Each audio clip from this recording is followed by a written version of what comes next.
მოგესალმებით ძვირფასო ტელემაყურებლებო. ვინც ჩვენს გადაცემებს უყურებდა, ალბათ იცის, რომ ჩვენ ქონდა თემატური გადაცემები სამართლებრივ საკითხებთან დაკავშირებით. ჩვენ ვისაუბრეთ დავებზე, რომელიც შეიძლება სასამართლოში წავიდეს, ეს გახლავთ სამეზობლო, საოჯახო, მიწის ლეგალიზაცია, სესხები, დელიქტი და ასე შემდეგ. ყოველი გადაცემის მსვლელობაში ჩვენ ვსაუბრობდით ერთ ძალიან მნიშვნელოვან თემაზე, რომელიც ეხება მედიაციას და განმარტავდით, რომელი საკითხი შეიძლება დარეგულირდეს, ასე ვთქვათ, სხვა მეთოდით გარდა სასამართლოსი, რომელიც არის მოლაპარაკება და ეს არის ძალიან მნიშვნელოვანი, ეს არის სწორედ ის თანამედროვე მიდგომა, რომელიც ჩვენი სასურველი ევროპული ქვეყნებისთვის უკვე არის კარგად დამკვიდრებული. ამ თემაზე სასაუბროდ დღეს სტუდიაში მოვიწვიე ამ საკითხების ყველაზე უფრო კომპეტენტური წარმომადგენელი, ეს გახლავთ საქართველოს მედიატორთა ასოციაციის პრეზიდენტი ბატონი ირაკლი ყანდაშვილი. ის გვესაუბრება ამ თემაზე ვრცლად და ჩვენ გვაქვს იმდენი დრო, რომ შევძლოთ ყველა კითხვაზე პასუხის მიღება. მოგესალმებით ბატონო ირაკლი, ძალიან დიდი მადლობა იმისთვის, რომ მართლაც დრო გამონახეთ და ჩვენთან სტუდიაში მოვბრძანდით და ჩვენს მაყურებელს ექნება საშუალება ამ ძალიან მნიშვნელოვან საკითხზე მოისმინოს ძალიან საინტერესო ინფორმაცია. მოგესალმებით უპირველეს ყოვლისა, მივესალმები თქვენს მაყურებელს, ჩვენ საზოგადოებას. დიდი მადლობა მოწვევისთვის და ამ თემატიკისთვის, რომ გადაწყვიტეთ დრო დაუთმოთ თქვენს გადაცემაში, ისევე როგორც ალბათ ზოგადი მადლობაც მინდა დაგიფიქსიროთ, რომ სამართლებრივ საკითხებს აშუქებთ.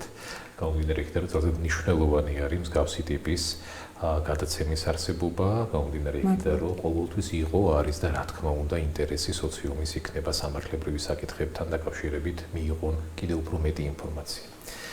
მადლობა ასევე კეთილი სიტყვებისთვის და წარდგენისთვის და რაც შეეხება მედიაციას, ნამდვილად ვეცდები, რომ ინფორმაცია გავუზიაროთ ჩვენს მსმენელს და ჩვენს მაყურებელს, თუმცა ალბათ თავში სწორი იქნება თუ ვიტყვით თუ რა არის მედიაცია. ერთი, რატომ არის ის აქტუალური დღეს საქართველოში და არა მხოლოდ და მესამე უშუალოდ კონკრეტული, პრაქტიკული ინფორმაცია რომ მივაწოდოთ თუ როგორ ხდება მედიაციის გზით დავების გადაწყვეტა. მოდით თაშვით ვთქვათ, რომ მედიაცია არის მოლაპარაკება. მოლაპარაკება მხარეებს შორის. უფრო მეტიც შეგვიძლია ვთქვათ, რომ მედიაცია არის ერთგვარად მექანიზმი, რომელიც დიალოგის კულტურას ნერგავს საზოგადოებაში. ისევე როგორც ალბათ მნიშვნელოვანია ხაზგასმა მოხდეს იმაზე, რომ მედიაცია სოციალური მშვიდობის დამკვიდრებისთვის ძალზედ მნიშვნელოვანი და ეფექტური მექანიზმია, რაც სოციუმს დღეს ხელთ აქვს და მე მინდა ვუსურვო საზოგადოებას, რომ ეს ახალი ეფექტური მექანიზმი გამოიყენოს. თუმცა ისიც უნდა ვთქვათ, რომ ახალს როცა ვამბობთ, ის არის ახალი როგორც სამართლებრივი რეგულაციის გზით დავის გადაწყვეტის მექანიზმი და არა მხოლოდ საქართველოსთვის. ამ ფორმით, რაზეც დღეს ვისაუბრებთ, მაგრამ იდეა მედიაციის, იდეა მოლაპარაკებების და ზოგადად მოლაპარაკებების გზით საკითხთა სოციუმში რეგულირების საქართველოსთვის არ არის უცხო.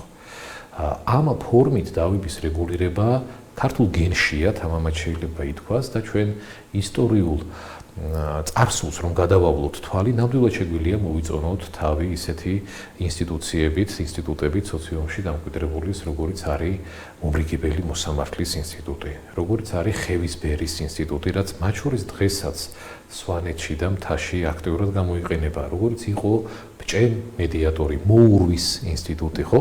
მათ შორის ნარკვევებსაც რომ გადავხედოთ აღნიშნული ინსტიტუციები, როგორც ასეთი და ამ ტიპის ფუნქციის შემსრულებელი პიროვნებები ხშირად მოიძიებოდა ქართულ სამართლებრივ ისტორიაში. აქედან გამომდინარე, ნამდვილად შეუძლია ჩვენ ქვეყანას იამაყოს ამ მდიდარი წარსული გამოცდილებით მედიაციის წინამორბედი ინსტიტუციების, თუმცა რაც შეეხება მოვლენას, რაზეც დღეს ჩვენ გადავწყვიტეთ რომ ვისაუბროთ და ჩვენს მაყურებელს კიდევ უფრო მეტი ინფორმაცია მივაწოდოთ, რისთვისაც კიდევ ერთხელ მადლობას გიხდით.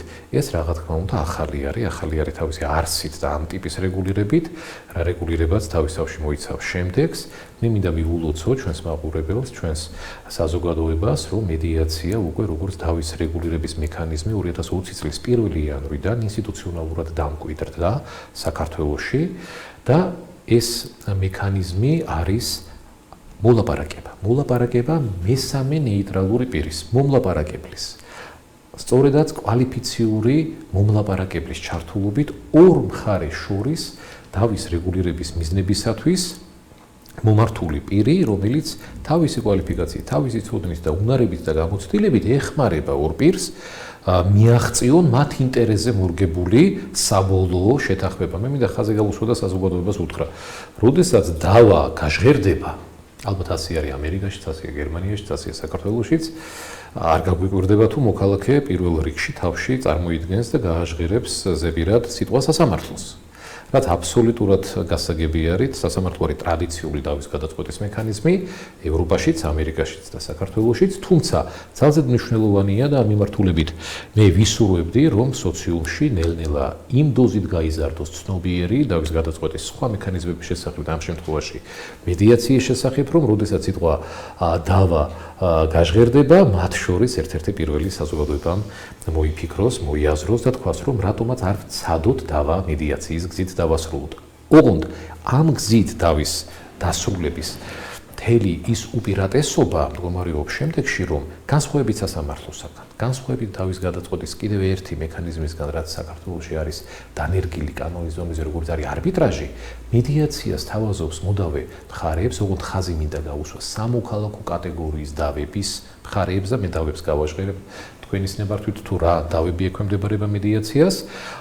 ამ მექანიზმის გამოყენებით ორი მხარე მომლაპარაკებლის მხარდაჭერით ცდილობს ნახეთ სხვაობას სასამართლოსაგან თავად მიიღონ გადაწყვეტილება. სასამართლოში არბიტრაჟი გადაწყვეტილებას იღებს მესამე ნეიტრალური კვალიფიციური გადაწყვეტილების მიმღები.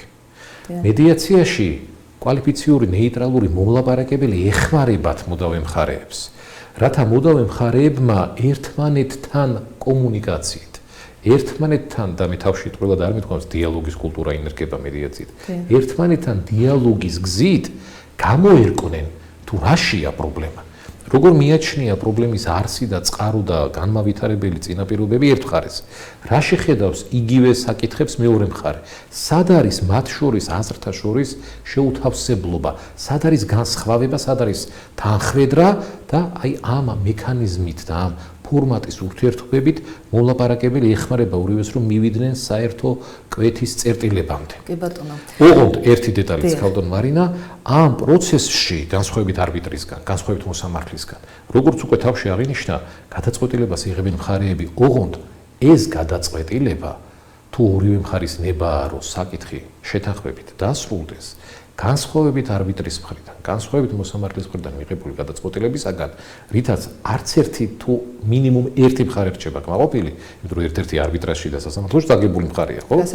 მედიაციის გზით ორივე მხარე თუ მიიღწა შეთანხმება, აპრიორი კმაყოფილი რჩება, რადგან ის შეთანხმება, რა შეთანხმებაც მომლაპარაკებლის დახმარებით თუ მიიღწა ორივე მხარის ინტერესზე მორგებულია, აპრიორი ივარაუდება და ორივე მხარისთვის მათ ინტერესებზე ორიენტირებული ურთიერთსარგებლიანი გადაწყვეტილება. აქედან გამომდინარე ეს არის ერთგვარად უნიკალური საშუალება, რაც მსოფლიო სამართლებრივმა საზოგადოებამ, მათ შორის ქართულ სამართლებრივ საზოგადოების ჩართულობით ქართულ საზოგადოებას ასევე მისცა, რომ ჩვენ მოქალაქეებმა, ჩვენ ბიზნესმა ვეცადოთ და ნაცვლად სხვადასხვა და ამაზეც გვექნება დღეს საუბარი მიზეზით გაჭიანურებული თუ ხარჯიანი პროცესის ნაცვლად თავად დავარეგულიროთ დავა, მივიღოთ ის შედეგი, რაც ორივე მხარესთვის არის მისაღები და მათ ინტერესზე მორგებული, რაც წინსწრებად თამამად შეიძლება ითქვას, რომ ეს არის წინაპირობა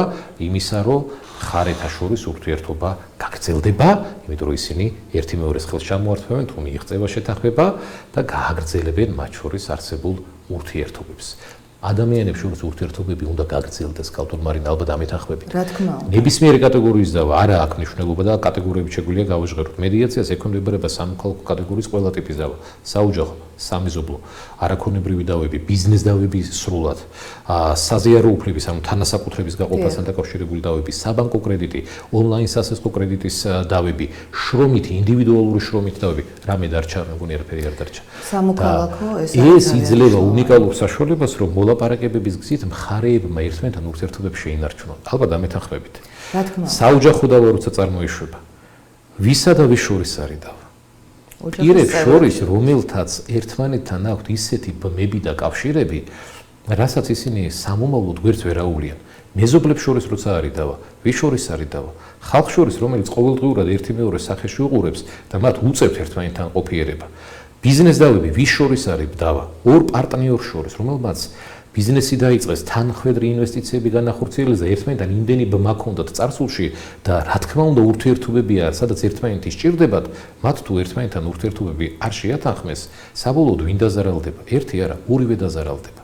აქედან გამომდინარე, სასამართლოსგან განსხვავებით, არბიტრაჟისგან განსხვავებით, სადაც შედეგით ან ერთი მხარეა მხოლოდ კმაყოფილი, შეიძლება ორივე უკმაყოფილოა და დროში ჩვენ ვერ ვთვლით, როდის დასრულდება დავა და გაგრძელებული ყოველდღიური დაპირისპირება კიდევ უფრო აშუღებს მხარეებს, ამ მექანიზმის გამოყენებით თუ მიიღწევა შეთანხმება მხარეებს აქვთ უნიკალური შესაძლებლობა, რომ ერთმანეთთან ხით შეთანხმება დაძლიონ, ერთმანეთთან სამომავლო არა შეიძლება ისეთი კარგი და ახლო, მაგრამ მისაღები ურთიერთობები გაგრძელდეს, რომ როგორც საოჯახო საერთო ინტერესი, სამეზობლო საერთო ინტერესი, ბიზნეს ინტერესი თუ ასე შემდეგ, მათ გაატარონ. აქედან გამომდინარე, ნახეთ მე რა მინდა საზოგადოებას ვუთხრა. მოგებული, წაგებული, რა თქმა უნდა, გასაგებია, რომ ყველას უნდა იყოს მოგებული, მაგრამ საკუთარი ინტერესის სწორი მართვა, როცა შენს ხელშია და შენს ინტერესებს მორგებულ შეთანხმებისკენ მიდიხარ და შედეგით კმაყოფილი ხარ, მე ძალიან მეჯობა, რომ ასეთი შესაძლებლობა, როცა ვიცით, რომ არის უკვე ხელმისაწვდომი, არ გამოვიყენოთ თავის შემთხვევაში, განსაკუთრებით სამოქალაქო კატეგორიის რა თქმა უნდა. აი თქვენ ახლა ისაუბრეთ სრულიად ამომწურავად, რა უპირატესობა შეიძლება კონდეს ამას და კიდევ შეიძლება დავამატოთ, როდესაც ვსაუბრობთ სასამართლოში წასულ საქმეებზე და ამბობთ, რომ ერთი მხარე არის მოგებული, მეორე მხარე წაგებული და ეს არის ჩვეულებრივი ფაქტები და მოცემულობა, ჩვენი საუბრიდან გამომდინარე, ისევ შეიძლება ვთქვათ, რომ სამომავლოდ მოგებული საბოლოო ჯამში არც ერთი მხარე არ რჩება. ამიტომ რაც უფრო სწრაფად მოხდება ასეთი დავების გადაწყვეტა, უფრო ცივილიზებული მიდგომით, რომელსაც ჩვენს ქვეყანაში აქვს ისტორიული წარსული და საფუძვლები. ეხლა აუცილებლად უნდა ვთქვათ ისიც, როდესაც მედიაციაზე ვსაუბრობთ და ვამბობთ, რომ აქ არის დავის მოგვარება მოლაპარაკების გზით, ზოგს გონია, რა გვინდა ჩვენ სპეციალიზებული ადამიანების ჩართვა და რა გვინდა მე მაშინ მედიატორი, ჩვენ მოველაპარაკებით. აი მე მინდა რომ თქვენ და თქვენზე უკეთ ვინ მოახსენებს ჩვენს მსმენელს და მაყურებელს, რა განსხვავება, რამდენად მნიშვნელოვანია ეს პროფესია როგორც მედიატორის, აი რომელსაც შეუძლია ეს წარმართოს და ჩვენ კიდე საინტერესო იქნება ხაზი გაუსვათ, რომ თვითონ მოლაპარაკება ეს არ არის ჩვეულებრივი მოლაპარაკება, ქუჩაში რომ შეიძლება ადამიანებმა გადაწყვეტონ რაღაცა დავა, ხო? რომ ამას აქვს თავისი სტრუქტურა და ეტაპები. აი რამდენად მნიშვნელოვანია რომ ამ საკითხის პროფესიონალები გაიზარდონ ჩვენთან, მე სამომავლოდ ამაზეც ვისაუბროთ. მრავალ საკითხს შეეხეთ, მე ვიცდები რამე არ გამომრჩეს და თქვენი ნებართვით თუ რაიმეს არ შევეხეთ და უბრუნდეთ. თავში აღნიშნოთ ხალხ მარინა, რომ აბსოლუტურად სწორი აქცენტი დასვით. შეიძლება საზოგადოებამ თქვას, რა მინდა მომლაპარაკებელი თუ ეს არის მოლაპარაკების პლატფორმა. ჩემზე უკეთ მეორე მხარეს ვინ მოელაპარაკება. მე აბსოლუტურად მიმღებლობა ამ თეზისადმი მაქვს. ეს არის ჩვეულებრივი ადამიანური აღქმა, მით უფრო, როდესაც ასე არის ამერიკაშიც, ევროპაშიც და საქართველოშიც, ყველა არის დარწმუნებული, რომ ყველაფრის შემძლია. მოდით ვაღიაროთ, ადამიანებს მიაჩნიათ, რომ ბევრი რამ შეუძლიათ. აქედან გამომდინარე და მადლობა თქვენ კიდევ ერთხელ ამ გადაცემის ფორმატში მედიაციაზე სასაუბროთ რომ ვარ შეგრებილები, რომ ჩვენ დავანახოთ მხარეებს და საზოგადოებაზე მოდავე მხარეებს და უთხრათ, რომ რა თქმა უნდა, ყოველთვის იყო, არის და იქნება შესაძლებლობა დავა დაასრულოთ მოლაპარაკებით. ყოველთვის იყო, არის და იქნება შესაძლებლობა დავა დაასრულოთ მოლაპარაკებით სასამართლოს, არბიტრაჟის და მედიაციის გზით. ყოველთვის იყო და არის და იქნება საშუალება რომ დაასრულოთ მორიგებით მათ შორის რა თქმა უნდა სასამართლოში. მაშინ და ისმება ლოგიკური შეკითხვა, რაში გვჭირდება მაშინ მედიაცია ან მედიატორი, რომელიც დაგვეხმარება დაასრულოთ მორიგებით. კიდევ ერთხელ ვიმეორებ, მე თუ დამაკვირდით, არც ვახსენე, არც ერთხელ სიტყვა ხა ვიტყვი ერთხელ, ალტერნატიული დავის გადაწყვეტის მექანიზმი. ასეთად არის დოქტრინისეულად და ლიტერატურაში მიჩნეული მედიაცია. შეთანხმდა უკვე განვითარებული მსოფლიო საზოგადოება ამერიკაც, ევროპაც და ჩვენ საქართველოში ამ საკითხს ასე ვაყენებთ და ავვრცელებთ და ვერგავთ, რომ ეს მექანიზმი არავის და არაფრის ალტერნატივა არ არის. ეს არის სოციუმისთვის აბსოლუტურად დამოუკიდებელი, თვითრეგულირებადი ახალი დავის გადაწყვეტის მექანიზმი, რომელიც აძლევს დავის მხარეებს საშუალებას თავად გადაწყვიტონ იმის და გამომდინარე, როგორ უნდა საკუთარი დავის მართვა, დავა გადაწყვიტონ სასამართლოს, დავა გადაწყვიტონ არბიტრაჟის თუ დავა გადაწყვიტონ მედიაციის გზით. და ეხლა გავცეთ პასუხი მთავარ საკითხს. რა შეგვიძლია მედიაცია, მედიატორი, თუ ყველაფერი შეიძლება სასამართლოს გარეშეც და სასამართლოშიც მორიგებით დავასრულოთ. ნახეთ მეგობრებო. ორი მხარე, რომელიც აღიარებს რომ დავაში მათ ერთმანეთთან მისასვლელი გზა რიგ შემთხვევაში აღარ აქვთ.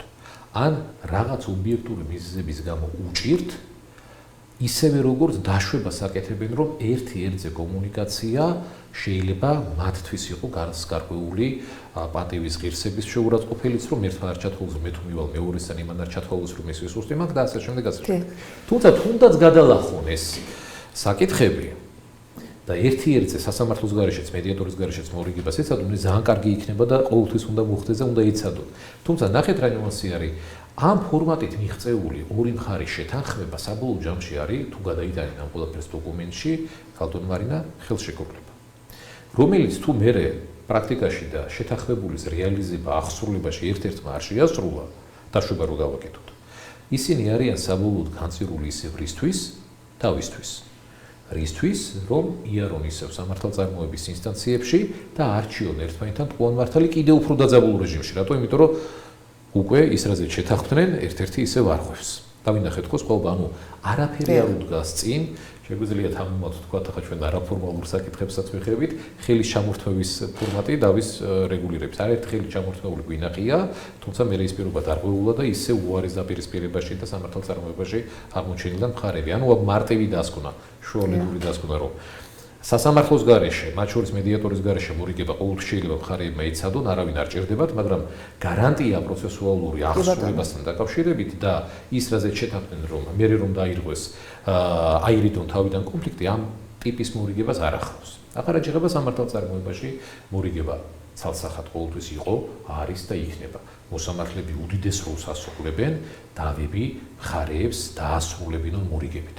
თუმცა თუ გადავხედავთ ჩვენ სტატისტიკას, მათ შორის სამართალწარმოების საქართველოშიც და ევროპაშიც და ამერიკაშიც, ჩვენ ვნახავთ, რომ ჭირს, როცა უკვე სარჩელის მხარეები არიან და განსაკუთრებით დაძაბულ და თუნდაც იგივე დროიდან გამომდინარე ურთიერთობებში აღმოჩენილნი, რომ ისინი შეუბრუნდნენ ერთი მეორეს. თუმცა რა თქმა უნდა, მორიგებები დგება სასამართლოში, ამ მიმართულებით მოსამართლეები მართლაც მუშაობენ, მაგრამ რომ გადავხედოთ სტატისტიკას, შეიძლება საერთო სამართალწარმოების ბრუნვის დაახლოებით 9-13% სრულდებოდეს მორიგებით. რაც არ არის დიდი პროცენტი. ანუ აქ გარკვეული გამოწვევებიც არის, რაც რა თქმა უნდა ანგარიშგასაწევია. და აი, მივედით უკვე მედიაციამდე, რომელიც რა თქმა უნდა იმას არ ვამბობთ და თამთულად არ მაქვს მე განცდა და სურვილი იმის თქმისა, რომ ეს არის ყველაზე კარგი ფორმატი. არა, ეს მხარეზეა დამოკიდებული. მხარეს თუ უნდა და მხარეს თუ უნდა, მაშინ კარგი ფორმატი არის. აქედან გამომდინარე, ნახეთ რა ნიუანსი არის მედიაციაში მიღწეული შეთანხმება, რომელშიც თუ აი პირველი, მეორე და მესამე მაგალითი ახლა რაც ჩვენ მოვყვებით, რა წინაღობებს შეიძლება მხარეები აწყდებოდნენ ერთმანეთთან ერთი-ერთიან, თუნდაც სამართალწარმოებაში რომ მორიგდნენ, აქ ის რისკები არ არის. ამ ახალ არაფორმალურ მოლაპარაკების პლატფორმაზე ორი მხარე მომლაპარაკებლის ჩართულობით სამართალს არ იხილავს. განსხვავებით სასამართლოსგან. იქ მართალი არ უნდა გაირჩეს. მედიაციის გამოყენებით მომლაპარაკებელი ცდილობს ორ მხარეს დაანახოს, არა ის რა იყო წარსულში, თუმცა წარსულში უნდა გაარკვიოს რა მოხდა, მაგრამ დაანახოს ის როგორ შეუძლიათ და თუ აქვთ ნაფიქრი და თუ არა აქვთ აწი დაფიქრდნენ, ხვალ როგორ უნდა იურთიერთონ ერთი მეორესთან. დაანახოს ორივე მხარის ინტერესები. სასამართლოში მოსამართლის ფუნქცია ნამდვილად არ არის, რომ მხარის ინტერესებზე მორგებული გადაწყვეტილება მიიღოს, ხო ის გამორიცხულია. იქ საუბარი არის პოზიციებზე მხარეების და სამართლის რომელი ნორმიდან გამომდინარე, რომელია მართალი, რომელია მტყუარი. მედიაციაში სამართალი არ იხილება. აქ მომლაპარაკებელი იურიდიულ მხარეებს არ აფასებს მხარეების. ცდილობს დაანახოს ინტერესები. რომელი ინტერესების თანხმედრის სურვილი თუ აქვთ მხარეებს, მე უკვე მოეხმაროს და მოარიგოს. რის შედეგადაც ჩვენ ვნახავთ, რომ მედიაციაში უფრო მარტივია მხარეების ურთიერთობა, მათ ერთმანეთის მიმართ ერთ-ერთი არჩევიან თუ ნდობა არა აქვს ერთმანეთის მიმართ. ყავთ ნეიტრალური, რომელსაც ორივე ენდობა, ყავთ მომლაპარაკებელი, რომელიც სწორედ აი ამ დაპირისპირებულ მომენტებს აძლევინებს და რაც ასევე უნიკალური მახასიათებელია განსხვავებით თუნდაც არბიტრაჟისგან და თუნდაც სასამართლოსგან, რომ მედიატორს აქვს უფლება და შესაძლებლობა, რომ გამომდინარე იქიდან ის არაფორმალური წარმოებაა როგორც ასეთი, თუმცა შედეგი ფორმალური დადგება თუ შეთანხმდებიან, რომ ცალ-ცალკე შეხვდეს მხარეს. და მაინც ერთმანეთს არ შეახვედროს თუ ერთმანეთთან მიმღებლობის პრობლემაც აქვს მხარეებს. მიმიხვდით ხო აქედან გამომდინარე ამ მექანიზმით მოგებული რჩება მხოლოდ მხარე, ოღონდ უნდა უთხრათ საზოგადოებას და მათ შორის ჩვენს მსმენელს და მაყურებელს, რომ მოლაპარაკება, რომელიც არის მედიაცია, თავის თავში მოიცავს იმას და ითვალისწინებს იმას, რომ ორმა მხარემ ერთმანეთის მიმართ დათმობის გზით იარო. ეს არ არის პლატფორმა, სადაც როგორც სასამართლოშია და გნებავთ არბიტრაჟში, რომ ჩემი მოთხოვნები უნდა დაკმაყოფილდეს, არის მოთხოვნა მხარს. უნდა გვესმოდეს, რომ მედიაციის გზით დავის რეგულირება ნიშნავს იმას, რომ მხარე ორივე თითო ნაბიჯი მინიმუმ უკან უნდა გადადგან, რომ მე სწრაფი ტემპით 3 და 5 ნაბიჯი წინ გადადგან. აქ არის დიდი გამოწვევა. აქ არის გამოწვევა როგორც ქართულ მხარეებში, ასევე ევროპაშიც და გნებავთ ამერიკაში, განსაკუთრებით როცა მედიაცია აღიარება ამ საკითხს. სისუსტედ აღიქმება ხშირად სოციუმში დათმობა. ამიტომ არის ძალიან მნიშვნელოვანი, რომ ჩვენ მედიაციაზე ბევრი ვილაპარაკოთ და თქვენ აღნიშნეთ მათ შორის ახალი თაობის აღზრდა თქვენი კითხვის ბოლო ნაწილში და ძალიან მნიშვნელოვანია, რომ მედიაცია მათ შორის ისწავლებოდეს ამ მიმართულებით არაერთი ნაბიჯი აქვს გადადგმული პროფესიას, ახალ პროფესიას და კიდევ ბევრი გადაიდგმება უახლოეს პერიოდში. და მე მინდა ამ თემას ჩვენ მე დავუბრუნდეთ თქვენი მათ შორის ნაბიჯები გადაიდგმება უახლოეს პერიოდში და მე შეგვიძლია ამაზე უფრო ღია ვისაუბროთ. მედიაცია უნდა უფრო მეტად დაინერგოს სკოლებში, მედიაცია უფრო მეტად არსობრივად ეს უნარები და სწავლება დისციპლინის უნივერსიტეტებში და რას მივიღებთ ჩვენ ქალბატონ მარინა საბოლოო ჯამში ნახეთ და ეს არის ერთგვარი რეფორმა, რომელიც შედეგებს ჩვენ ძალიან მალე დაგვანახებს, ოღონდ ეს მალე არის გარკვეულ დროში გაწერილი, ეს არ არის 1 და 2 წელიწადში. როცა სკოლა გავლილი და დღეს სკოლის მერხთან თამამად შემილია გითხრათ, სხედან ის ახალი თაობა, რომელიც არიან ჩვენ ვსაუბრობთ ახლა აქ ბიზნეს დავებზე, ბიზნეს დავების მხარეების ხედავ დღეს სკოლის მერხთან, რომლებიც ხვალ როცა ბიზნესს დაიწყებენ ეცოდინებათ უკვე მედიაცია. დღეს სკოლის მერხთან სხედან საოჯახო დავის მხარეები, არავის არ გუსურვებს საოჯახო დავის, მაგრამ სხედან მომავალი მეუღლეები. დღეს სკოლის მერხთან სხედან მომავალი სამეზობლო დავის მხარეები. დღეს საუნივერსიტეტო მერხთან სხედან იგივე ხალხი და იგივე ხალხის წარმომადგენლები მათ შორის. როდესაც ჩვენ უკვე მივიღებთ პროფესიებში შემომსვლელ და დამოუკიდებელი შემდგარ მოქალაქეებს და ბიზნესის ხელმძღვანელებს, რომელთაც განათლება აქვს მიღებული ამ მექანიზმთან დაკავშირებით სკოლებში, ამ მექანიზმთან დაკავშირებით უნივერსიტეტებში, ისინი დავის რეგულირების მიზნებისათვის ერთმანეთთან როცა აღიარებენ, რომ დავა აქვთ და სიტყვა დავა გაჟღერდება, პირველი მაინც და მაინც სასამართლოს არ გააჟღერებენ გონებაში. ისინი დაფიქრდებიან და იტყვიან, რომ თუ მე ვიღებ გადაწყვეტილებას მედიაციაში და ეს გადაწყვეტილება არის ჩემი ინტერესზე მორგებული. თუ ამ გადაწყვეტილებით მე მეორე მხარესთან ურთიერთობას აღარ ვკარგავ პირიქით, ვაგრძელებ. თუ მე ამ გადაწყვეტილებით და ეხლა თუ მოვცემ საშუალებას იმ უპირატესობებზე ვისაუბრებთ, რა უპირატესობები ახასიათებს მედიაციას, დროში მოგებული რჩები, ფინანსურად მოგებული რჩები და რაც ყველაზე მნიშვნელოვანია, ადამიანურ რესურსებს ზოგავ, ეს დღეს სკოლის მერხთან და საუნივერსიტეტო მერხთან სხდომი ხვალ უკვე იტყვის, რომ რატომაც არ სინჯო. და ახლა მოდით რამ უნდა გადააწყვეტინოს ამ სოციუმს ხვალ და ზეგ, რომ მედიაცია აირჩიონ უპირატესობებზე ვისაუბროთ თქვენის ნებართვით. აუცილებლად და სანამ ამ თემაზე გადავალთ, მანამდე ჩვენი მაყურებელი ალბათ დარწმუნდა თქვენ ისე საინტერესოდ საუბრობთ და ეს არის ფაქტი ყოველთვის, რომ მე ყოველთვის მსიამოვნებს თქვენი მოსმენა, ყოველთვის ახალი ასე ვთქვათ შინაარსით იფსება ხოლმე თქვენი გამოსვლები. მე მინდა ეხლა ჩვენმა მაყურებელმა კარგად გაიგოს, რამდენად კარგია მედიაცია, ალბათ დარწმუნდა თქვენი საუბრიდან, მაგრამ როგორ მოხდეს? აი რა გზით ხდება მედიაციაში და შემდეგ აი ამ მედიაციის ის უპირატესობები, რომლებზეც თქვენ საუბრობთ. თუმცა სანამ ამ საკითხს გავშლით და ჩავშლით, კიდევ ერთხელ რომ პატარა რეზუმირება მოვახდინოთ ჩვენი მაყურებლისთვის.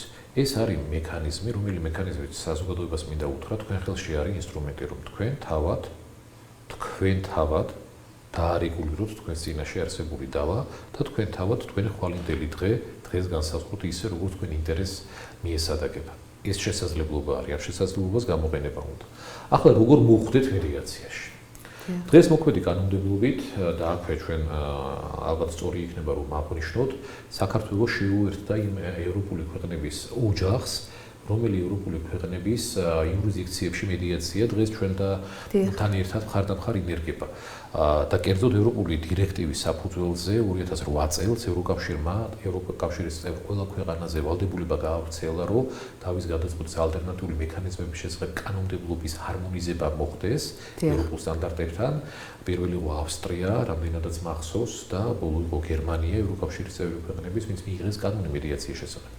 2013-დან უკვე ევროპის საბჭოს წევრ ქვეყნებზე, მათ შორის ჩვენზე თავისთავად და სხვა ევროპის საბჭოს წევრ ქვეყნებზე აღნიშნული ვალდებულება გადავიდა. ჩვენ ევროასოცირების ხელშეკრულების ხელმომწერი სახელმწიფო ვართ, ვიტვირთეთ ვალდებულება 2015 წელს, როცა ამ ხელშეკრულებას ხელი მოვაწერეთ, რომ კანონმდებლობის მისადაგებას მოვახდენდით ევროასოცირების დღის წესრიგის 2021 წლის დღის წესრიგის ჩათვლით. და 2019 წელს მიიღო საქართველოს კანონი მედიაციის შესახებ სექტემბრის თვეში, რომელიც ამოქმედდა 2020 იანვრიდან და კანონით უკვე გვაქვს თქვენ კითხვას უკვე ვპასუხობ ორი ფორმის მედიაცია.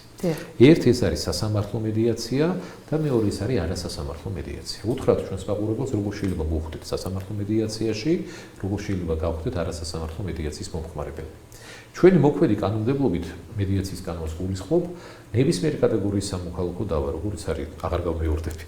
დაწყებული საოჯახო კატეგორიები დასრულებული ინდივიდუალური შრომითით, როდესაც შედის სასამართლოში სარჩელის სახით მხარეები არიან იდენტიფიცირებულნი, მოსამართლის აქვს უფლებამოსილება თუ კატეგორია ხდება მედიაციას დაქვემდებარებულ საქმეთა კატეგორიაში, შეაჩეროს სასამართლო წარმოება და დაამისამართოს აღნიშნული სარჩელი და მხარეები მედიატორთან. მისცეს მათ საშუალება რომ აარჩიოთ მე თუ აქვთ ნება მედიაციის, აარჩიოთ მედიატორი და დაიწყოს სამედიაციო წარმოება. აი სად უნდა აარჩიონ მედიატორი? ახლა მოგახსენებთ, თუმცა თავშევე მინდა აღვნიშნო, რომ სასამართლო მედიაციის მიზნებისათვის სასამართლოს მხრიდან მედიაციაში საქმის რეფერირება სავალდებულო კატეგორიებიდან გამომდინარე, მაგრამ მედიაცია არაა სავალდებულო. მაგალითად, ჩემი შრომითი დავა რომ მედიაციაში დაარეფერიროს სასამართლო, მე თუ არ მინდა მედიაცია, მე უარს ვიტყვი მედიატორის წინაშე და დავბრუნდები სასამართლოში. ეს საზოგადოებას უნდა კარგად უთხრათ. თქვენი ინფორმირებული არჩევანის პროდუქტი უნდა იყოს მედიაციაში ჩართულობა. სახელმწიფო უბრალოდ ხელს გიწყობთ, გარეფერირებთ, რომ თქვენ ამ გზითაც იაროთ და ამ გზას თავისი უპირატესობები აქვს და გეტყვით რა. თუმცა არჩევანი საზოგადოებაზე. თავზე მოხვეული ნამდვილად არ არის და ვერ იქნება. გასაგებია ხო სასამართლო რეფერირებას ახდენს სავალდებულო გზით, თუმცა გვინდა მედიაცია ვრჩებით, არ გვინდა არ ვრჩებით. სად არჩევს მედიატორს თქვენ აღნიშნეთ. კანონის ამოქმედებასთან ერთად მხარდამხარ შეიქმნა ახალი პროფესია, ეს არის მედიატორის პროფესია, რომელიც არის დამოუკიდებელი თვითრეგულირებადი პროფესიული გაერთიანება მედიატორთან, რომელსაც ამ შემთხვევაში მე წარმოვადგენ დღეს თქვენთან. ჩვენ უკვე გვყავს 350-მდე ლიცენზირებული, აკრედიტირებული მედიატორი, ეს ხალხი არის საზოგადოების სამსახურში და შესაბამისად შეუძლიათ იხილოთ მედიატორთა ერთიანი რეესტრი, რომელიც არის ხელმისაწვდომი მედიატორთა ასოციაციის ვებგვერდზე. გავაჟღეროთ ვებგვერდი შეიძლება ეთერით www.mediators.ge იხილეთ მედიატორები და თავად აარჩევთ ვიზეთ შეთანხმდებით ორი მხარე. ახლა დაუბრუნდეთ სასამართლო მედიაციას. დააკვირდით რას მინდა ხაზი გაუსვა. სასამართლო აჩერებს სასამართლო წარმოებას 45 კალენდარული დღით. არის აბსოლუტურად და სავსებით საკმარისი თუ მხარეებს გვინდა მორიგება. რომ ამ პერიოდში დავასრულოთ, დავაშეთანხმებით. ეს არის გონივრული? აბსოლუტურად გონივრული. უფრო მეტიც, კიდევ ერთი 45 დღით შეგვიძლია გადავაგრძელოთ მოლაპარაკება, კანონი ამასაც ითვალისწინებს, ამ ჯამში რომ ვთქვათ, უხეშად 90 დღე აქვთ მოდავე მხარეებს სასამართლო წარმოების შეჩერების გზით, რომ მედიაციაში დაასრულოთ, დავაშეთანხმებით. სამართალ წარმოების ვადებს რომ შევხედოთ და უთხრათ მაყურებელს, გერმანიაშიც, ამერიკაშიც, საქართველოშიც სამართალ წარმოება გაჭიანურებულია. თვითონ ევროკავშირის დირექტივის მიღების წინაპირობას მედიაციის დანერგვასთან დაკავშირებით ევროკავშირსა და ევროპის საბჭოში, სწორედ ეს წინაპირობა ჰქონდა, რომ გადატვირთული სამართალ წარმოება პირდაპირ წერია ევროდირექტივაში. საქართველოზე არ წერია მხოლოდ, ყველა წევრ ქვეყანაზე წერია. და ამიტომ იყო მოწოდება და რჩევა და რეკომენდაცია და სწორია რომ გავითვალისწინეთ ყველამ, რომ დავნერგოთ ისეთი მექანიზმები, რომელიც სასამართლოს განტვირთვასაც შეუწყობს ხელს. აქედან გამომდინარე, თუ სამართალ წარმოების ფორმალურ ვადებს შევხედავთ, ხოთო მარინა, დაახლოებით 3 ინსტანცია რო გაიაროს მოქალაქემ და ბიზნესმა, მას სჭირდება ზედაზღვარი კანონით გაწერილი 16 თვე არის. პირველი ინსტანცია 2-დან 5 თვემდეა, მეორე ინსტანცია 2-დან 5 თვემდე, მესამე ინსტანცია მაქსიმუმ 6 თვე არის. თუმცა ამ ვადების დაცვა ჭირს, როგორც ამერიკაში, ასევე ევროპაში და რა თქმა უნდა, მათ შორის საქართველოში. ნებსით თუ უნებლიეთ. აქედან გამომდინარე, მოდით შევადაროთ და უშუალოდ რომ ეს ვადები დაცული იქნეს. თუნდაც 16 თვე და 90 დღე. ანუ უპირატესი არის მედიაციაში შედეგის დაყენების მცდელობა ნამდვილად. და თუ დავფიქრდებით მოდავი მხარეები, რომ ამ დავას სამართალწარმოების გზით ამ პერიოდში შეიძლება ჩვენთვის დიდი აქტუალურობა უკვე აღარ გქონდეს, თუ ასე გაჭიანურდა, მაშინ რატომ არ დავთმო რაღაცა და მინიმუმ ის მაინც მივიღო და ის მემაკმაყოფილებდეს, ვიდრე შეიძლება ჯამურად ჯერ ერთი არ ვიცი რა შედეგს მივიღებ წარმოებით, ხო? იმიტომ რომ ხაზი უნდა გაუსვათ გარდა დროში უპირატესობისა მედიაციის. ის აქვს საზოგადოებას ხელში მედიაციის გამოყენებისას, რომ თავად განჭვრეტს შედეგს. სასამართლოში და არბიტრაჟში ერთად დაიფაროს, რომ შედეგი განჭვრეტად იყოს. და დროსაც თავად არეგულირებს, რა დროში დაასრულებს დავას შეთანხმებით, თუ საერთოდ დაასრულებს. და კიდევ ის რომ ნებაყოფლობით. რა თქმა უნდა, მაგ საკითხს კიდე დაუბრუნდებით. ანუ სასამართლო მედიაციის მომხმარებელი გასაგებია, როგორ ხვდებით, ვერ მოვრიგდებით, ბრუნდება უკან, მოსამართლე გააგრძელებს წარმოებას და გაგრძელდება ინსტანციური დავა. მოვრიგდებით მედიაციაში, ორივე მხარე კმაყოფილია და კანონით ეს ძალიან მნიშვნელოვანია უთხრათ ჩვენს მაყურებელს, პოტენციურ და მიმდინარე დავების მხარეებს, მომავალი დავის მხარეებს, რომ სამედიაციო მორიგება ექვემდებარება თქვენი მხრიდან, თუ გაქვთ ინტერესი, რომ ის დამტკიცდეს სასამართლოში წარდგენას და სასამართლო ხელისუფლების მხრიდან, თუ კანონთან შესაბამისი დათქმებით არის, რა თქმა უნდა, გაფორმებული დამტკიცებას. და გამოდის საქართველოს სახელით გადაწყვეტილება, რომელიც თუ დაარღვია მხარემ, თავას კი არ იწყებთ თავიდან, კანონიერ ძალას შესულ, მერე უკვე საახსოვო ფურცელს იწყებთ და სადავო აღარაფერი არ არის, ვინც დაარღვია მის მიმართ აღასრულებს უკვე შესაბამისი სტრუქტურა კანონიერ ძალას შესულ გადაწყვეტილებას. მე მგონი ნათელია და მარტივია. არა სასამართლო მედიაციის მომხმარებელი, როგორც შეიძლება გავხდეთ, უნიკალური რეფორმაა ქალბატონ მარინა ნაბულაჩემელია გიხართ და რატო? 2020 იანვრიდან მუდავი მხარეებს, ჩვენს სოციუმს, ჩვენს ბიზნესებს, ჩვენს მოქალაქეებს, საოჯახო დავის იქნება თუ შრომითი დავის და ასე შემდეგ, მიეცა საშუალება. როცა გავერკვევით, რომ დავა წარმოგვეშვა. ჩვენ პირველებმა ვიცით ეს. ისაც დავა გვაქვს რა. ჩვენ გვაქვს უკვე საშუალება 2020 იანვრიდან, რომ სასამართლოში კი არ მივმართოთ ერთი მეორე. შევეხმიანოთ ერთი მეორეს და უთხრათ, რომ ხომ არ ავირიდოთ თავიდან ესკალირება კიდევ უფრო მეტად ჩვენი კონფლიქტის. ხომ არ ვეცადოთ თუ ერთმანეთთან გვიჭირს კომუნიკაცია, რომ სპეციალიზაციის მქონე შესაბამისი უნარებით ლიცენზირებული მედიატორი გამოვიყენოთ. შეგვიძლია ვნახოთ იგივე მედიატორთა რეესტრი, მივმართოთ პირდაპირ ჩვენ შეთანხმებულ ორი მხარის შეთანხმებულ და არჩევან შედეგად შერჩეულ პირს, დავიწყოთ მედიაცია. ერთი ნიუანსი, ამ შემთხვევაში ეს ძალიან მნიშვნელოვანია საზოგადოებას უთხრათ, თქვენ არ კარგავთ სასამართლოში მიმართვის უფლებას. უბრალოდ მედიაციის გამოყენების გზით თქვენ ცდილობთ ეცადოთ დავა შეთანხმებით დაასრულოთ. თუ ვერ შეთანხმებით მედიაციაში, თქვენ ამ ეტაპზე შეჩერებული გაქვთ, ეს ძალიან მნიშვნელოვანი საკითხია.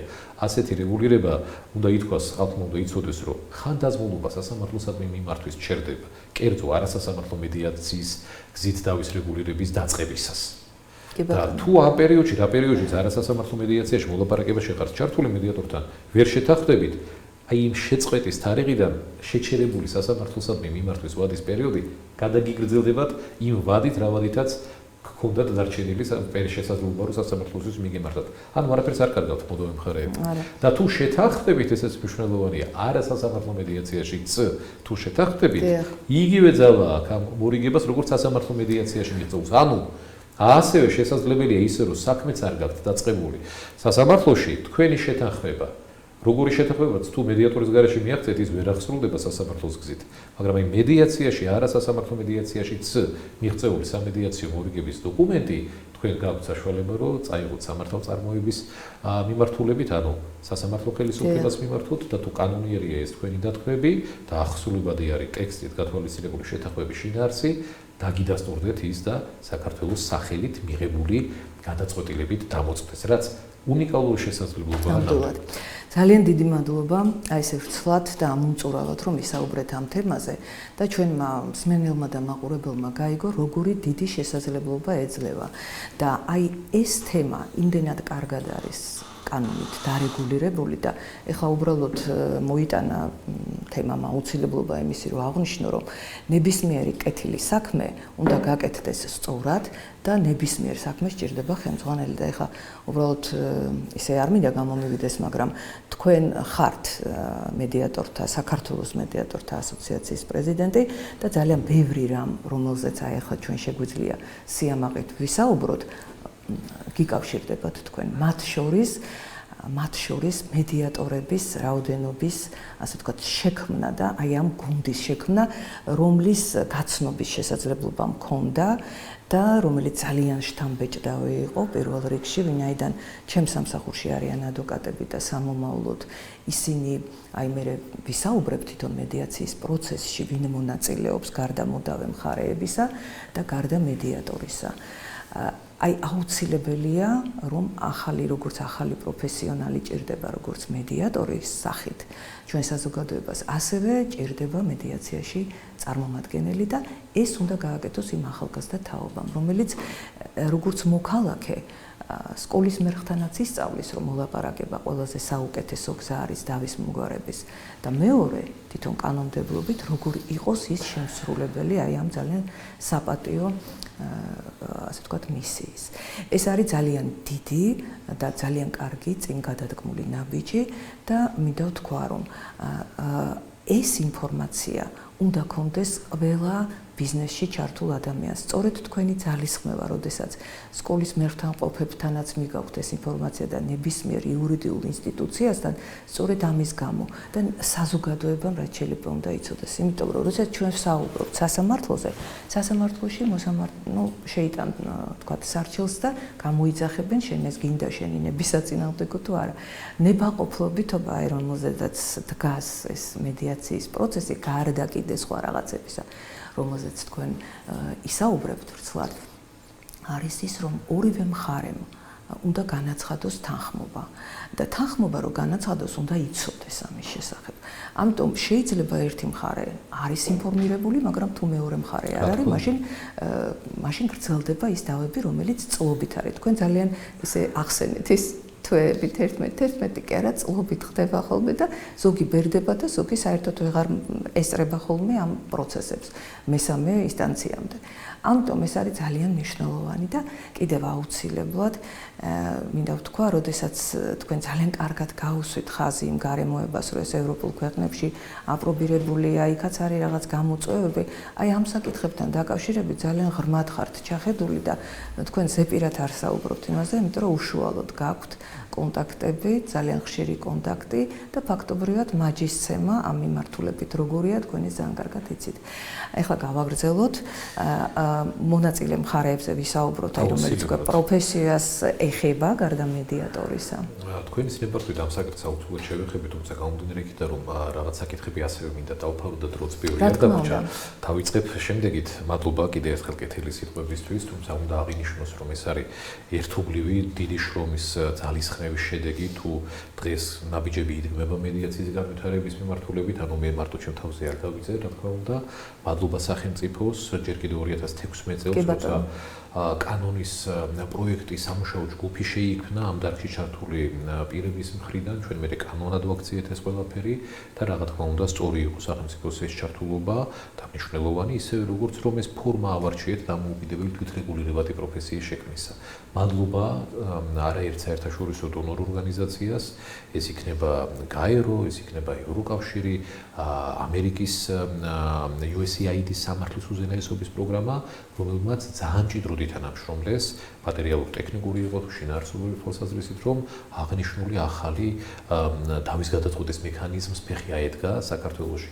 მადლობა რა თქმა უნდა მთლიანად ამ ასოციაციის დამფუძნებელ წევრებს, ეს სხვადასხვა რგოლი და სტრუქტურა არის რა თქმა უნდა, ისევე როგორც ყველა იმ პირს, ვინც მედიაციით დაინტერესდა. თქვენ სწორედ აღნიშნეთ, 350 წევრი არ არის პატარა, თან უნდა უთხრათ საზოგადოებას არასრული 2.5 წელიწადში, მხოლოდ იმიტომ რომ 2020 იანვრიდან კოვიდი ჩვენთან ერთად დაიბადა, კოვიდი ჩვენ დავამარცხეთ, ჩვენ ზრდას ვაგრძელებთ, ანუ სადღაც 2022-ის 2023-ის დასაწყისიდან მე სიამაყე შემიძლია ვთქვა, რომ ამ დიდი შრომის, ამ გუნდური შრომის შედეგია, რომ შემდგარი საზოგადოება, ხო, იურისტები, ბიზნესის წარმომადგენლები, ფსიქოლოგები, გადაწყვიტეს ექიმები მათ შორის და თქვენს რომ რატომ არ გავხდე მედიატორი. ანუ მივიტანეთ ამ ხალხამდე ინფორმაცია, რომ ეს არის ახალი, მნიშვნელოვანი, მათ შორის სანდო საზოგადოებაში პროფესია და ის როლი განმარტეთ, რა როლს და ფუნქციას ასრულებს მედიატორი და მოინდომა ამ ხალხმა რა.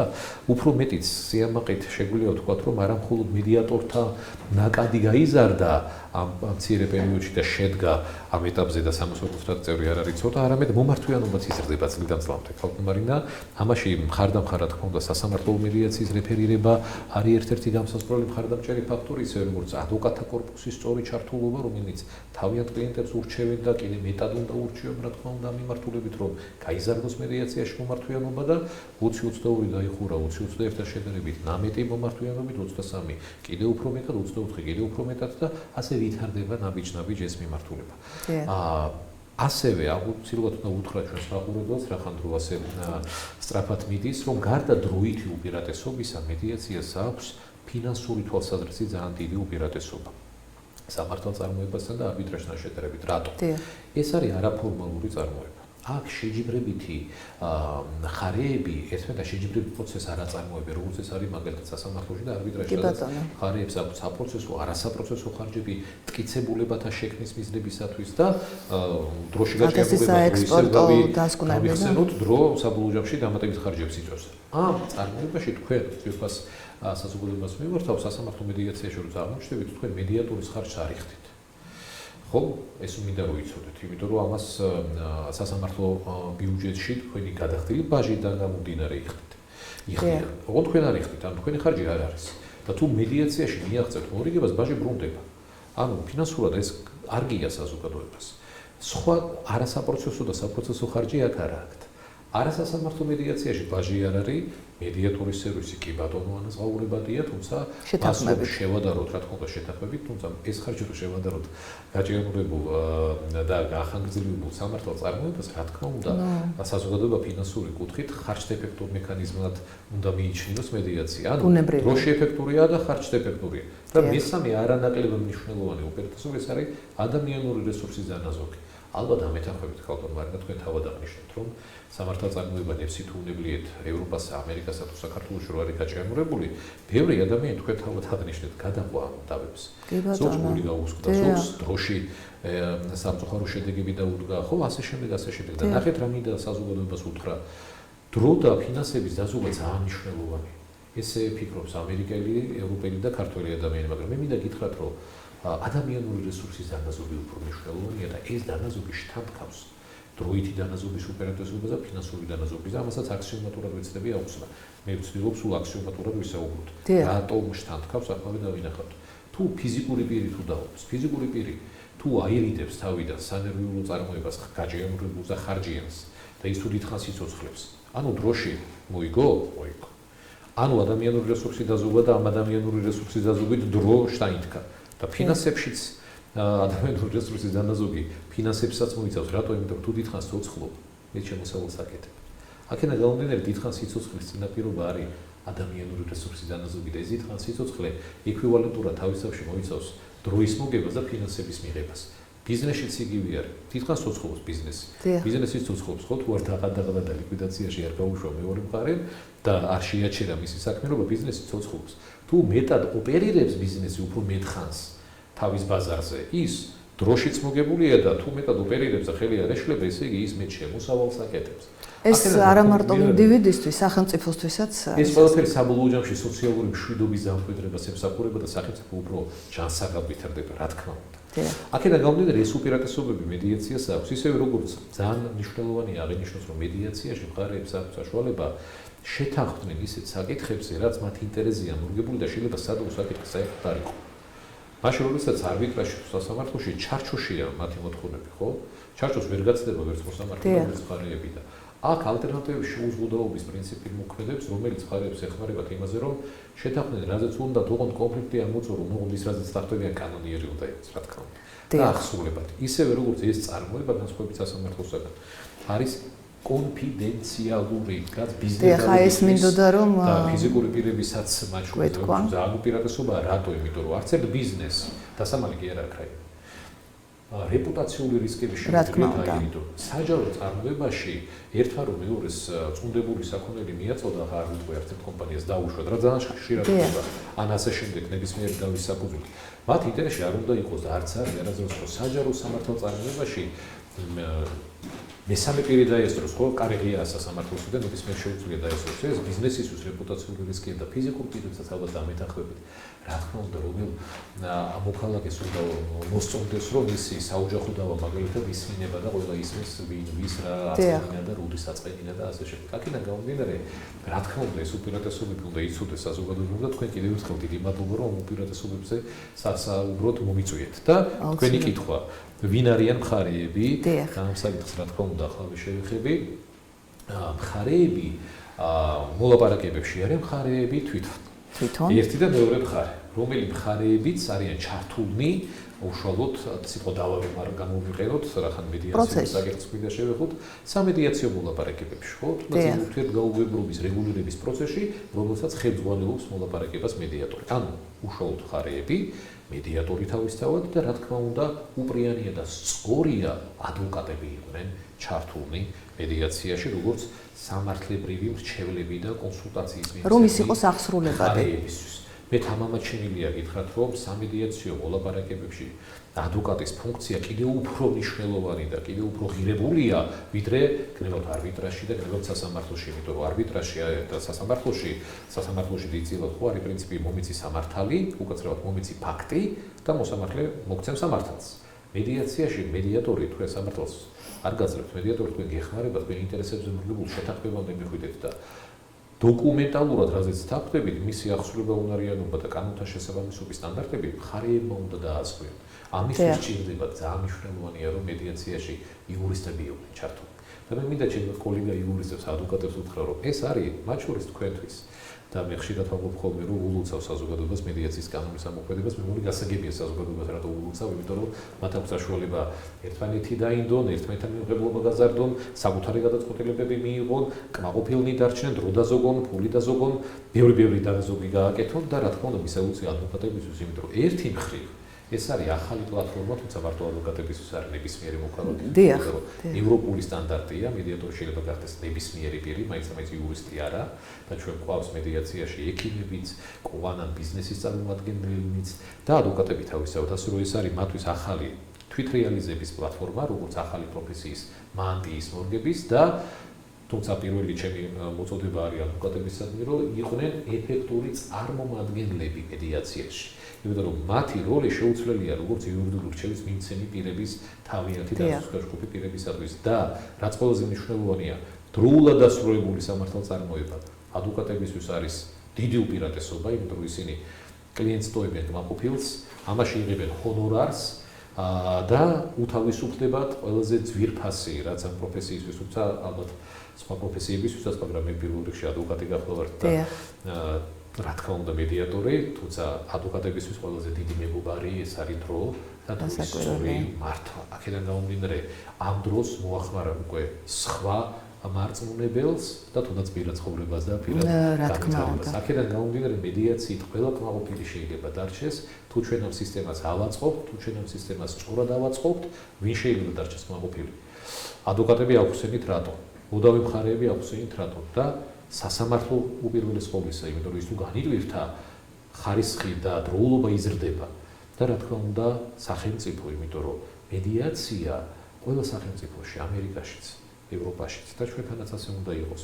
ეს არის მნიშვნელოვანი სოციუმის ერთმანეთისადმი მიღებობის ერთ-ერთი დამატებითი, ეფექტური მექანიზმი და წინაპირობა და სოციალური მშვიდობა ძალიან მნიშვნელოვანი არის. ეკონომიკის ჩვენ ამას გრძნობთ ყოველდღიურად. ამიტომ მნიშვნელოვანი არის სახელმწიფოსთვისაც, რა თქმა უნდა, რომ სოციუმი გადაიყვანოს დაძაბულობის რელსებიდან მოლაპარაკებების რელსებზე და მათ შორის საზოგადოებაც იზრდება, იცით, ხალხმარნა, იმიტომ რომ თავად არიან პასუხისმგებელნი იმ შედეგზე, რა შედეგითაც უნდათ მართონ საკუთარი სადაო საკითხი მეორე მხარესთან.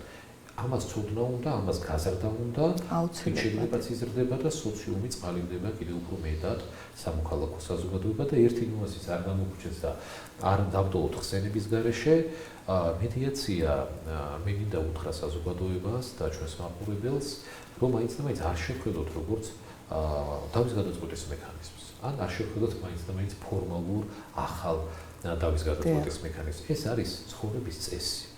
ეს არის მნიშვნელოვანი ნუანსი. ხაზგასმა მოხდეს ამაზე, იმიტომ რომ მედიაცია უნარიანობა და უნარები რაც მოქალაქის ბიზნესის წარმომადგენლებს უნდა გააჩნდეთ, ის ჩვენ ყოველდღიურობაში გვეხმარება. მაინც დავა ხომ არ გვჭირდება, რომ დავარეგულიროთ მაინც და მაინც, ხო? მედიაციას აქვს უდიდესი პრევენციული თავისთავში ხასიათი. მედიაცია ერთდროულად ჩვენ ამაზე შეთანხმებული ვართ, როგორც ამ დარგის მისვეურები საქართველოში, ევროპაშიც და ამერიკაშიც, რომ მედიაცია არის ეფექტური თავის რეგულირების მექანიზმი და ვისაუბრეთ ამდენი რატომ, თან მე მგონი აქსიომატურად და მეორე, დავების პრევენციის მექანიზმია. რას ნიშნავს ეს? თუ ჩვენ სოციუმს და ამიტომაც არის ცხოვრების წესი უნდა გახდეს, გვაქვს ინფორმირება და უნარებშიც გაწაფულნი ვართ. მედიატორი გაგჭირდება მაინც და მაინც რომ დავადაგვირეგულიროთ. ჩვენ შეგვიძლია ავირიდოთ კონფლიქტური სიტუაციები, როცა ერთმანეთის მიმართ ვზრდით მიმღებლობას. ოღონდ ეს გააზრებული უნდა ქონდეს, ეს უნდა გვინდოდეს. თუ არ გვინდა ერთმანეთთან მიმღებლობის გაზრდა და საუბარი და მიმღებლობა ერთმანეთის აზრის და მოსმენის კულტურის, რაც უნდა გამოცდილი იყოს და პროფესიონალი მედიატორი, ეს საბოლოო ჯამში მხარეების საკითხი არის. ამიტომაც მედიაცია არ არის ჯადოსნური ჯოხი. ის არის ეფექტური ჯოხი ჩვენს ყველას ხელში, ოღონდ პირველ რიგში მხარეთა ხელში და ამაში ვიხმართ უკვე მომლაპარაკებელს, კვალიფიციურს, დამოცდილს და უნარიანს, მაგრამ ეს საზოგადოებისადმი გზავნილია, რომ ეს არის ჩვენი საქმე საბოლოო ჯამში და ეს უნდა დავნერგოთ ჩვენ ცხოვრების წესად, ოჯახში და კონფლიქტების სწორედ პრევენცირების გზით გადავწყვიტოთ და მაინც ესკალირებული კონფლიქტი აღიაროთ რომ შედგა. ეს უნდა დავნერგოთ ჩვენ სამუშაო ადგილებში და ეს უნდა დავნერგოთ ყოველდღიურ ადამიანურ ურთიერთობებში. აი მაშინ ვითარდება და იქნება საზოგადოება და მე მინდა მჯეროდეს რომ ამ კეთილ საქმეში ყველანი ერთად ვემსახურებით, რა თქმა უნდა სახელმწიფო, რა თქმა უნდა სასამართლო, რა თქმა უნდა ადვოკატთა უდიდესი კორპუსი და რა თქმა უნდა ჩვენი ბიზნესი და ჩვენი მოქალაქეები და თქვენც მათ შორის დღევანდელი და არა მხოლოდ დღევანდელი ჩართულობით ამ გადაცემაში, როცა მოგეცა საშუალება მედიაციის ავკარგიანობაზე, მახასიათებლებზე, უპირატესობებზე და მედიაციაში საზოგადოების როლზე და საზოგადოების ყოველდღიურ ცხოვრებაში მედიაციის როლზე გვესაუბრა. დიახ, დავამატებ თქვენი ნებართვით, ერთ ძალიან მომეწონა თქვენი აზრი იმასთან დაკავშირებით, რომ თქვენ ხაზი გაუსვით უნარებს. ანუ უნარებს დავაში ჩართულ მხარეების უნარებს და აგრეთვე ალბათ ძალიან მნიშვნელოვანია ის უნარები, რომელიც უნდა გქონდეს იურისტს, რომელიც იქნება მედიაციაში, როგორც წარმომადგენელი. ამაზე უნდა დიახ, იმიტომ რომ ჩვენ ახლა ვისაუბრეთ და მე მგონი ძალიან დამაჯერებლად, იმიტომ რომ პირველ რიგში მე თვითონ დარწმუნებული რომ არ ვიყო იმაში, რომ ეს არის ნამდვილად აუცილებელი თითოეული ჩვენთაგანისთვის, ჩვენი საზოგადოებისთვის, სახელმწიფოსთვის მთლიანად და ამაში ჩართულები ყველანი უნდა ვიყოთ, აი როგორც თქვენ აღნიშნეთ. მე კი ვთქვი თქვენი ხელმძღვანელობის ეფექტიანობაზე, მაგრამ ხელმძღვანელობა იმასაც ნიშნავს, რომ მარტო ერთი პიროვნება კი არ არის კარგი, მას აქვს ის უნარი, რომ კარგად დაელაპარაკოს იმ მხარეს, რომელიც იღებს გადაწყვეტილებას სხვადასხვა ეტაპზე და ეს მოხერხდა, იმიტომ რომ ძალიან მცირე დროში არის ის წარმატება მიღწეული. მაგრამ არსებობს გამოწვევები. ჩვენ როდესაც ამაზე საუბრობთ, არ ვამბობთ, რომ ეს იდეალურია, ეს არის დასაწყისი, რა თქმა უნდა გამოწვევები არის, მაგრამ ეს გამოწვევები ყველაფერი არის მოგვარებადი. და ამაზე ზრუნავს ასოციაცია ცალკე და თითოეული ის ინსტიტუცია, რომელსაც გააზრებული აქვს ამისი უპირატესობა, ჩვენი სამსახური ძალიან ისე შემიძლია თავმოწონებით თქვა, რომ ვცდილობთ, რომ ჩვენი ადვოკატები, რომლებიც მუშაობენ ჩვენ სამსახურში, იყვნენ სწორი წარმომადგენლები მედიაციაში, რომ მათ მხოლოდ მტკიცებულებებზე დაფუძნებული აზროვნება არ ქონდეთ, მათ ქონდეთ სწორედ აი ამ შემრიგებლობის უნარი და ეს ძალიან დიდი უნარია. ამისათვის დიდი მადლობა. მე თვითონაც თქვენ ერთხელ შეხვედრაზე ბრძანეთ, რომ აუცილებლად უნდა ითქვასო, თქვით ხოლმეო, რომ მედიატორი ხართო. მე ვამაყობ, თუმცა ძალიან ისე მოკრძალებულად, იმიტომ რომ ეს მართლა ძალიან სასიამოვნოა ჩემთვის. ეს პროფესია. თქვენ გითხოვთ ასეთი რაღაცა და არა მარტო თქვენთვის ვთქვას მეგობრულად, რომ თვით წარმოდგენისას პირველ რიგში რომ პირველ რიგში დიახ და მე ცოტა მეჭერს ხა და მე მათ შორის მეჭერს ამას პოპულარიზაცია სწორედ რომ სჭირდება და კი ბატონო მე გავითვალისწინებ თქვენ და სიამაყით ყოველთვის ამას ვახსენებ. ერთ-ერთი ჩვენი შეხვედრის დროს, რომელიც ყოველთვის არის ხოლმე მედიატორების შეხვედრა, ძალიან საინტერესო და შინაარსობრივი და პირველ რიგში მე ვხვდები თვითონ ახალგაზრდა თაობას, რომელიც მართლა ძალიან დიდ იმედებს მაძლევს სამომავლოდ, რომ ჩვენი ქვეყანა რეალურად იქნება იმ ფასეულობების მატარებელი, რაც ყველას ჩვენ გვინდა. მათ ერთ-ერთმა ასე თქვა, რომ ეს არის კეთილი პროფესია, დიახ და ძალიან მომეწონა და თქვენც მოეწონა. დიახ და ეს კეთილი პროფესია და კეთილი პროფესია უნდა შეასრულონ კვალიფიციურად, რომ ის კეთილ საქმედ გადაიქცეს. მე ვფიქრობ, დღევანდელი ჩვენი გადაცემა ისეთ ნოტაზე დავამთავრეთ, ძალიან იმედიან ნოტაზე. რა თქმა უნდა, ეს თემა არის ძალიან დიდი და მისი ამოწურვა ერთი გადაცემით, თუნდაც 1 საათი იყოს შეუძლებელია, მაგრამ მაინც ვფიქრობ, რომ ინფორმაციული და სასარგებლო იყო თქვენთვის. ძალიან დიდი მადლობა მინდა გადაგიხადოთ ბატონო ირაკლი, თქვენ ძალიან დატვირთული და დაკავებული ადამიანი ბრძანდებით და მიუხედავად ამისა დღეს მობრძანდით. კიდევ ერთხელ მინდა შევახსენო ჩვენს მსმენელს და მაყურებელს. სტუმრად ჩვენთან ბრძანდებოდა საქართველოს მედიატორთა ასოციაციის პრეზიდენტი ბატონი ირაკლი ყანდაშვილი. გადაცემა მიმყავდა მე, ვარ მარინა ბერაცემ.